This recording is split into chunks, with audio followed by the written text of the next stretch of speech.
अगर आप भी ये हेडफोन्स लगाकर लाउड म्यूज़िक सुनना पसंद करते हैं या फिर आप एक स्टूडेंट हैं और बहुत लंबे आवर्स तक आपको क्लासेस ऑनलाइन क्लासेस हेडफोन्स लगाकर करनी पड़ती हैं, तो ये वीडियो है आपके लिए।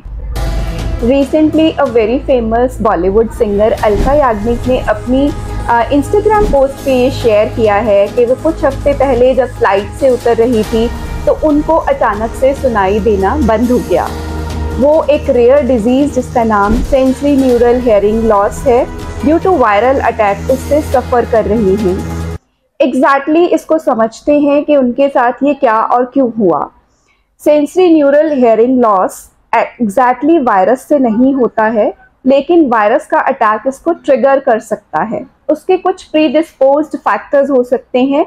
एक्चुअली अभी तक साइंस इतना इस चीज़ को डिस्कवर नहीं कर पाई है कि हर एक केस में सेंसरी न्यूरल हियरिंग लॉस का एक रीज़न हमें मिले, लेकिन इनके केस में क्या हुआ होगा कि due to her profession she was expose to loud sounds and music all the time for prolonged hours. That must have created the problem. उसकी वजह से इनको सेंसरी न्यूरल हेयरिंग लॉस हो सकता है। अकॉर्डिंग टू साइंस हमें 85 decibel से high volume की जो साउंड है उससे बच के रहना चाहिए। अगर हम 85 डेसिबल से हाई वॉल्यूम की साउंड सुनते हैं तो it may damage our ears. इसके साथ साथ अगर आपको हेडफोन्स यूज़ करने की ज़रूरत पड़ती है तो आपको मैक्सिमम एक दिन में 60 मिनट से ज़्यादा हेडफोन्स को यूज़ नहीं करना है, और उसमें भी आपको वॉल्यूम जो है मैक्सिमम पे नहीं रखना है।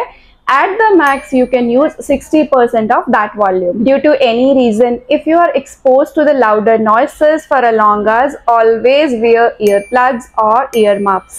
Wish Alka ji a speedy recovery, and all of you my young friends, stay healthy, stay safe.